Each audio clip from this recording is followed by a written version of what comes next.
Let's hope this is a great start for Guilhem here in this game, because he is going to play the DD strategy. Might even be DDD actually, with all of those new cards there. DDD Zero Doom Queen Machinex is one of the best cards, and this is an old one, the Dark Contract. I may not be as an expert for DDD strategy as you, Leo, but I think that this is the card that you really want to see in your opening hand, right? I think so, yes. Dark Contract with the gate. This one searches you a card, no? And actually it was funny, as also Tim was just breaking out laughing when he saw that Dark Contract with the gate. You can just add any DDD monster from your deck to your hand, which certainly acts as a starter, and we do get the DD Griffin here, which is one of the free-alls, one of the cards you really want to see in that deck. And looks like we're all in for a class here, as Guilhem is right now explaining it to Tim, and we all can learn together about how the new DD deck is working, what the new lines are, because there is some really good support in there. And that's another old one, though. We're so far only working with the older cards, and that is Copernicus. And we do normal summon that out there, the DD Savant. I love that the DD cards are partially named after great scientists. Yeah. I think. And we are sending the Land Soldier to the graveyard there. Now we summon out the Griffin. And out of 2 of those level 4 monsters, we just go ahead and go into a rank 4. And that is quite clearly the DDD Wise King Solomon. One of the things that I love about DDD is the fact that they only play their own cards, right? They're only summoning their own monsters, and I really love the fact that they not utilize generic, for example, monsters, for example, IP Masquerena or any kind of this. They just want to establish their big strategies. It is somewhat of a generic effect, though. Yes, it does search one DDD card, but we know plenty of those effects from Yu-Gi-Oh's history, just searching a theme Inferal card, and we grab that. Also, now one card start, a new card, the DDD Zero Doom Queen Machinex, which will immediately be activated into the Pendulum Scale. Yeah, this theme has plenty of cards. It's 67 DD cards, not even counting the Dark Contract. Wow, that is nice. Leo, our math professor now that Tom Payne is not on the team anymore. And we go ahead. We now not only have the Dark Contract with the gate, but also the Dark Contract with the Zero King on the field. 2 continuous Dark Contract cards. And with that one, we got to summon out the Kepler now.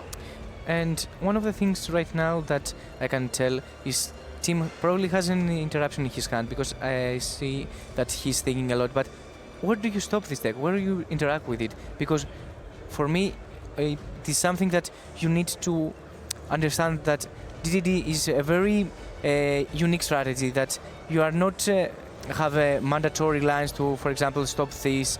And I think right now it may be a little tricky for Tim where to interact with his opponent. It is. One thing that also is very popular for DD is that you can exceed summon in unconventional ways. As we just saw there, we summoned the DDD Marksman King Tell, which can be just exceed summoned, basically put on top of a rank 4. So we used that rank 4 that we had there to summon it out. And then afterwards, immediately we went into a Link 2 now. And let me tell you, this Link 2 of the DD deck, the DDD Abyss King Gilgamesh, is massively strong, because it does not only activate or search anything, but it does activating 2 Pendulum Scales, as we see there. Also, it's an Abyss card, but it's not quite Abyss Dweller. That would be absolutely criminal versus the Atlantean Mermail strategy. But yes, if you're playing versus a deck that you have no idea what it does, and it is doing big combos, I think there's a pretty good rule of thumb if you have your hand traps there. Every time a card is activated that special summons or searches more than one card, you try to negate. Yeah, also like Link 2s are always a good target, right? When you see there's a Link 2 from the theme, you usually want to negate it, like cards like Crystron, Hulky Fibrex or something like that would always be a good target for that. But here, it is not summoning anything. So cards like, I mean, with Mermaid, we would expect something like Dominus Impulse maybe cannot be used on something that is only activating cards. And this is another new card of the theme, the DDD Sky King Zeus Ragnarok now on the field. Also, not the Sky Arsenal Zeus, but the theme inherent. And as we see in the previous round, another way to have multiple Pendulum summons during your own turn. And this is quite interesting for Pendulum summon technology, meaning that you can right now not only Pendulum summon once, but twice per turn. There is the Dominus Impulse I was mentioning. Of course, in an all-water deck, you are allowed to play this card. And I feel like Dominus Impulse overall in the tournament, in the format right now, so many of the decks are relying on this card. So many decks are playing it. Pure Mitsurugi is running it, Malice is running it, and also here the Atlantean Mermaid deck is running it. And we are absolutely not done just yet. The DDD First King, Clovis next, nicely sitting there on the throne. A Synchro Summon now too. This deck really is using all of the different extra deck mechanics. We're Synchro Summoning, we're Fusion Summoning, we're Exceed Summoning. What is left to be desired there? I don't even know what was impulsed. Good point, yeah. Maybe it was the Swirl Slime in the graveyard that can be banished to Fusion Summon later on. I don't think it banishes for cost. It was not Swirl Slime, it was a Necro Slime. Yeah. Swirl Slime fused from hand. And that is Siegfried now, of course, as well. What is going to be our end field? One card. What would you say is the most popular DDD card over the last couple of years? Kali Yuga. Not necessarily the last couple of years. It's probably not that one. But one card that was really, really popular in, for example, Fiendsmith decks. Oh, yeah. The Wave High King Caesar. Yes, and of course that is also being played here in this deck. But here, of course, as it is member of the family, as it is member of the DD archetype, we are summoning that the original way with using DD monsters for it as materials as well. I was going to say, And if this card isn't played in the end field of the deck, it's criminal. And it has also an additional effect if it has DD in the field. So not only negates the activation of a spell, trap, or monster effect to special summon, but also you can make one other DD monster you control and this card gain 1800 attack until the end of this turn. Amazing. Nice. That's great. But if it gets removed, you add a Dark Contract. True, but that is another Link summon, and there is now also another card that has previously been seen outside of DD decks, because you could, for example, also play this in Burning Abyss, but it's also, of course, a DD card, and that is the almighty, also powerful DD Deus Machinax. DDD Divisor King Deus Machinax, actually. There's also another DDD Synchro monster that has been played a lot. King Siegfried. This is a negate, right? It's a spell trap negate. Spell trap negate. It is indeed. But I think only when they are face up on the field, right? Or in the graveyard also. Face up spell trap card on the field. The target has its effect negated until the next step. I think it doesn't matter in this matchup, but... Oh, but Tim is familiarizing himself now with all of those cards. I feel like that might be a sign of Guilhem being done with his turn, because usually when you're like, okay, that is it what I'm now facing, you are just like reading through everything, making sure that you are able to tackle this appropriately. And we are reading over that Deus King Machinax there as well, which is providing even further interruption in terms of its monster negate as well. But okay, it is the turn of Tim now. Let the waters flow, Mermail time. We go Abyss Tears, discard Abyss Tears as the first action. And I mean, if I have to choose one deck to go against such a strong field, it will be probably Atlantean Mermaid, meaning that it has such a good going second strategy. Really? I think the deck excels going first, but going second, it lacks quite some pushes sometimes. Oh, it's one of the better decks which can push with Engine. Just because of Poseidra, I think that is a marvelous Poseidra is crazy. Yeah, look, we negated Abyss Tears, but Abyss Tears is not a once per turn effect. We can just activate it again, discard Abyss Rhine, but there is now even more from the DD side, because there is also the Dark Contract with the Eternal Darkness. All the contracts being used here from Guilhem, and he's explaining 1, 2, 3 there. While you have 2 DD cards in your Pendulum Zone, your opponent cannot target monsters on the field with spell and trap effects. And you can tribute for a tribute, you don't have to tribute anymore, which is really, really crucial as well. Also, I was going to mention earlier, the King Siegfried effect actually matters in every matchup, because you can negate your own Dark Contract so they don't deal damage to you and you lose the game eventually, because you take too much damage. It can be a very interesting part of the deck. Now Toys finally gets to resolve, gets to add, and there is Poseidra. Okay, Poseidra is here, discarding the Shadow Squad. Tim trying to play into this, trying to make this happen, and Poseidra hits the field. Chainlink 1 Poseidra, Chainlink 2 Shadow Squad. When you get to snowball all those effects of all those water monsters, of those Atlantean and Mermail monsters, you do get there eventually. You can just break a field naturally with those mermaid monsters. But in response now, Guilhem explains the interaction between that Deus King Machinex and his now trap card that is face up, because I think we do not need to pay cost. Oh, we just attach it as a material. Okay.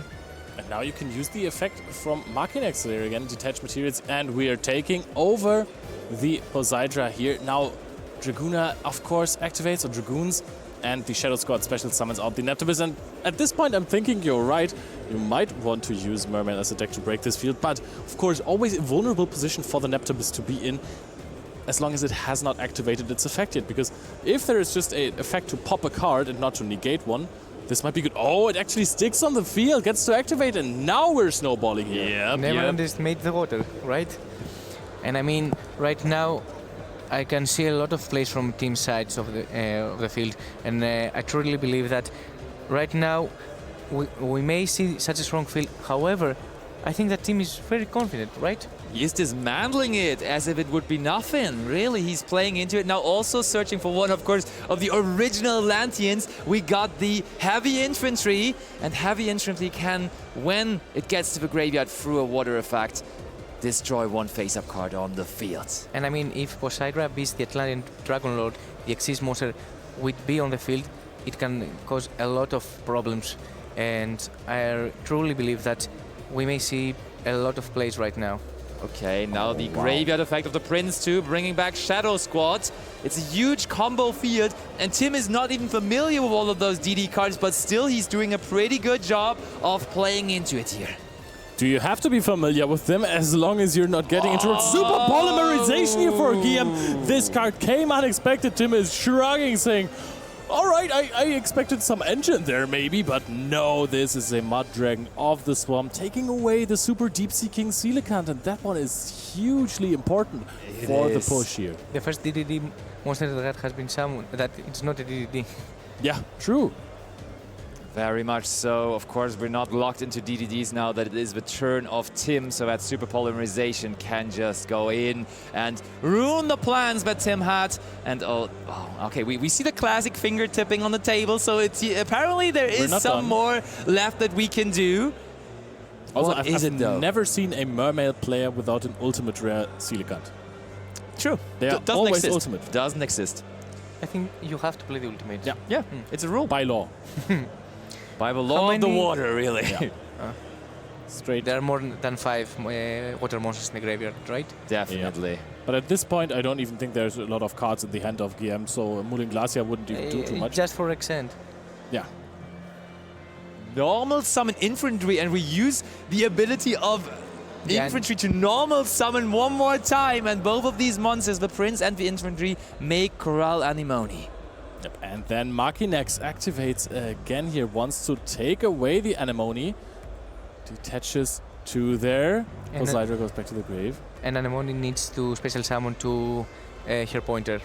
And that is the game, Guilhem, and DD is in the lead indeed here for that match. It is already round number 12 in usual YCS tournaments that would already be the last round of Swiss. But the whole system has been changed, of course. We have 15 rounds in total. So winning this round number 12 will be important for him to stay relevant, to possibly make it into top 8. It doesn't guarantee it just yet for him, though. Every round here at the moment basically already is a bubble match. You have to keep on performing. You have to keep on showing. And I mean, already now winning this round number 12 gets you into an even better position to at least make like top 16, top 32 or something like that. Exactly. Even if you lose this round, you are still definitely in now with X3. You don't want to drop from the tournament. You're still in competition for those later rounds that to still get into top 32, top 64 and get some nice YCS prizes. This is why many of the players who talked to me after the event yesterday were like, yeah, I'm X3, I don't care. I'm still going to keep playing. I want to get into this top 32 cut. I want to get the map. I want to get the Effect Veiler, for example, as well, which is there for top 16, and definitely some nice prizes to be played for, and therefore it's certainly worth to keep on playing. Also, of course, we showed you and have a great prize. Of course, only when you make it into the top 8 and then to the eventual win. That giant card for the winner now. I mean, we all said what our giant card would be, but you at home can also let us know what would be your giant card if you could just pick one, of course, according to the rules that are given. And I mean, Man with the mark? Come on, give me a man with the mark giant card. But I mean, even with an extra score, I think that you can still make it to top 8 since Possibly, yeah. It's very difficult, obviously, but since the double match loss system is counter-reactive, you never know what will happen. And True. I mean, if you have at least 1% chance to top YCS, I would definitely go for it and definitely still playing. No, 100%. You're very right, because you can do all the math and everything, and now the mathematics are a little bit easier even because there is no draws to be accounted for anymore. But then there is that double loss also coming in, and we have seen double losses, not on stream yet actually, which is pretty cool, but we have seen it in the field, and that is just going to make it all a little bit more difficult to calculate, and not even the math professor Leonard Koenig has so far been able to give us a concrete number on that subject yet. I will definitely send a clip to my old math teacher, Dr. Brett Schneider, and tell him that I'm the math professor now. What do you think now, huh? But I think that our duelists are ready. They are way better at math than I am, so we're going over to the table for game 2.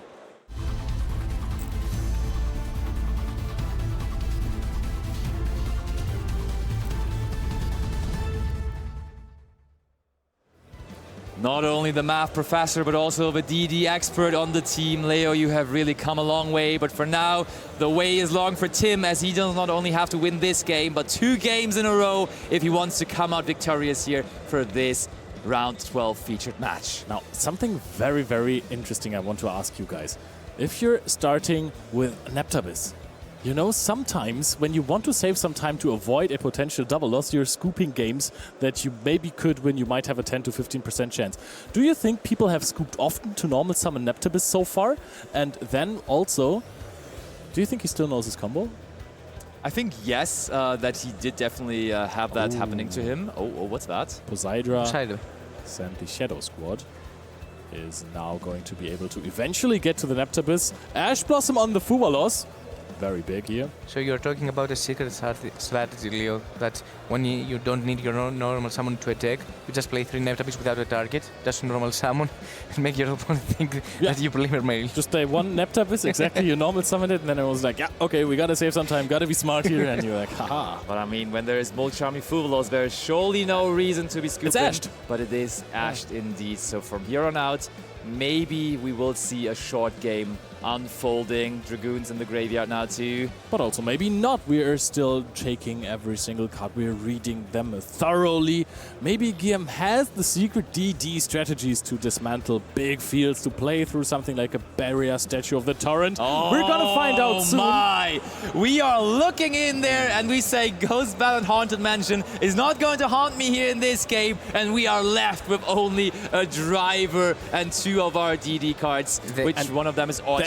That is enormous information for Tim, because now he knows that he might not want to activate something like a Perulia or a Fuwalos in draw phase or standby phase, because there is a good chance that there's a Gamma answering you, special summoning out a driver, and then completely extending through it. Yeah, but I mean, always the case of the Psychic Soldier is there always drawing the driver, right? Driver is just absolutely the best card in the deck. I don't know what you mean. He's the best, I agree. Abyss tried, the Atlantean Spirit now on the field, and it looks like Guilhem, very familiar with his own cards, but also, as Tim was doing the last game, reading the cards of his opponent now. And I mean, Game 1 was decently fast, so I think if you're not super familiar with the deck, you may as well just get as much information as possible now in the 100%. Second game about the opponent's deck. Usually I would say this is a game that I think I would give up super fast, so we have 30 minutes time for Game 3.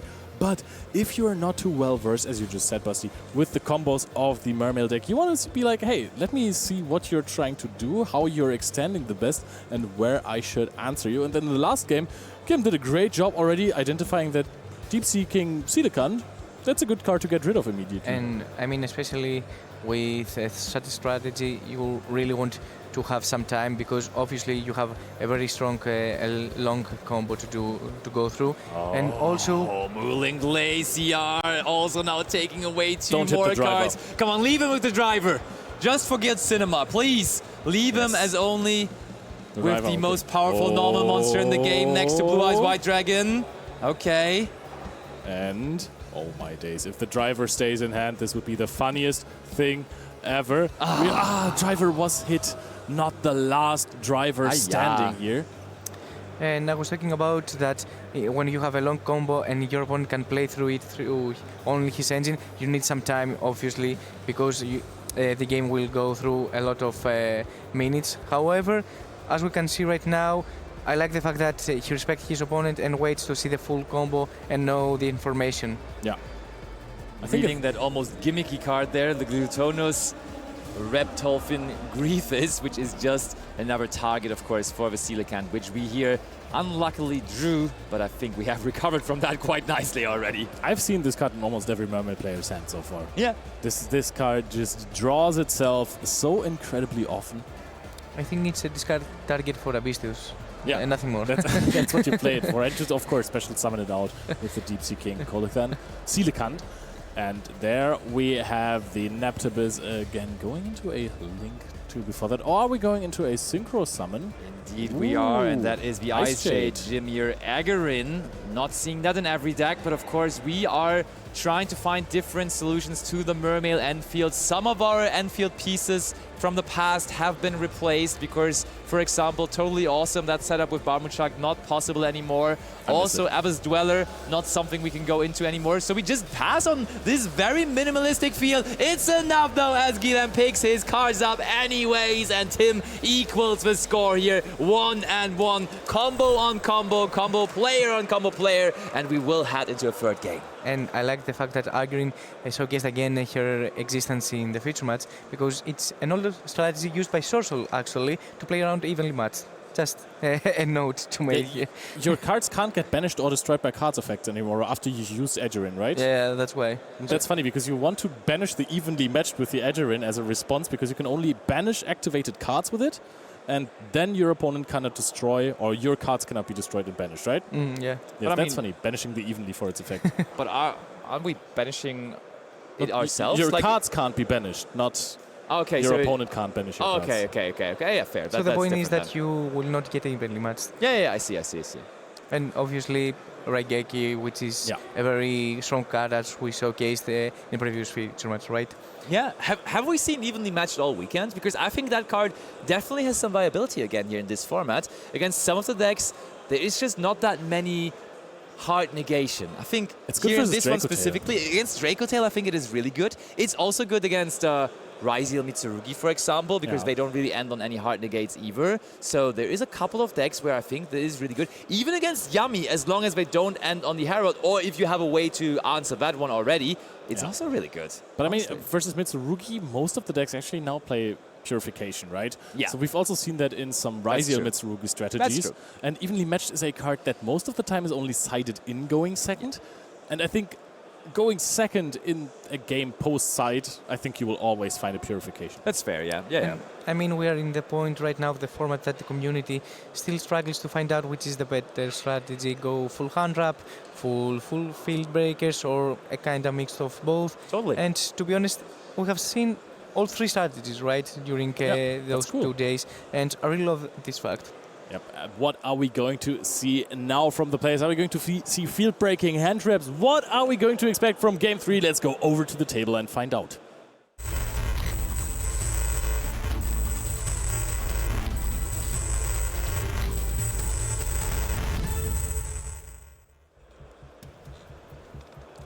To stay in a tournament or not, to have a chance to still make it into top 8 or not, this game certainly a very important one. They have already played plenty of matches this weekend, but it doesn't stop being high stakes.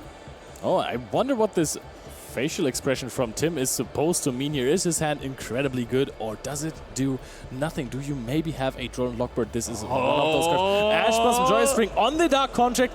Is that a turn skip? It is perfect. That's him. He enjoyed the moment. You saw that? He looked into the crowd for a moment, be like, okay, I did it. That stopped him. So, I mean, this is one of the strategies that I really love to do, is when you have only Ash Blossom, just use it on the first thing that your opponent had.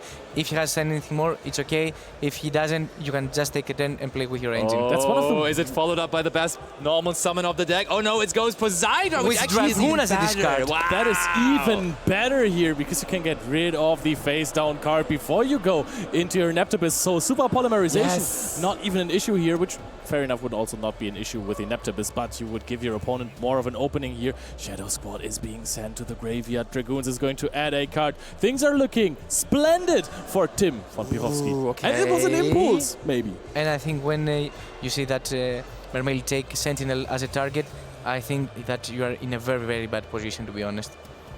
So is that one singular impulse going to stop us?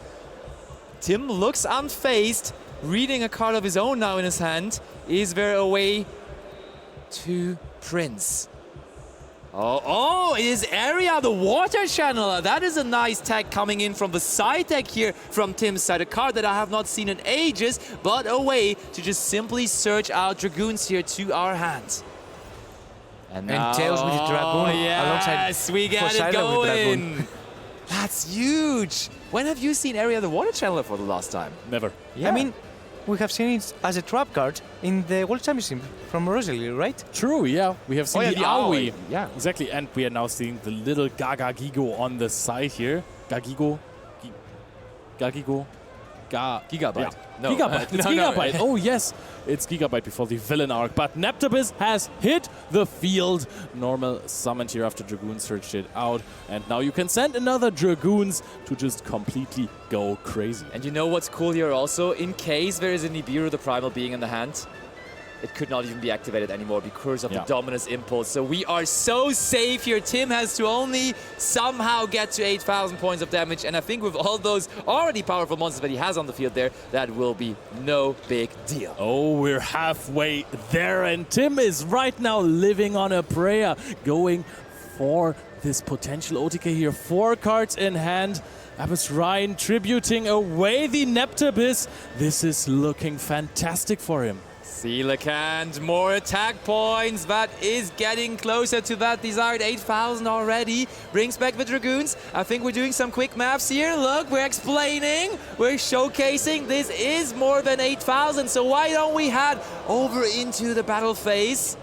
Oh, okay, Tim is doing some slow math here, but I would be faster with the math. I'm just saying that right here to explain my it is the It's a game, fist though. bump. Tim wins versus the DDD strategy here after a hard pass on the Ash Blossom on the Dark contract.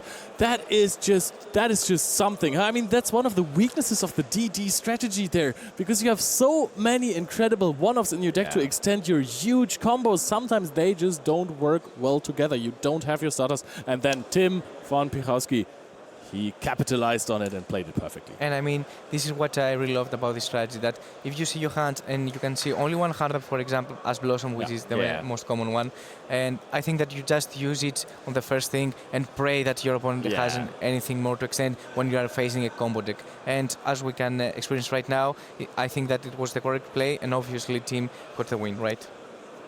definitely, it is pretty cool to see. And actually, as we have a backup feature match table as well, why don't we head on over there to see some more live Yu-Gi-Oh action? So let's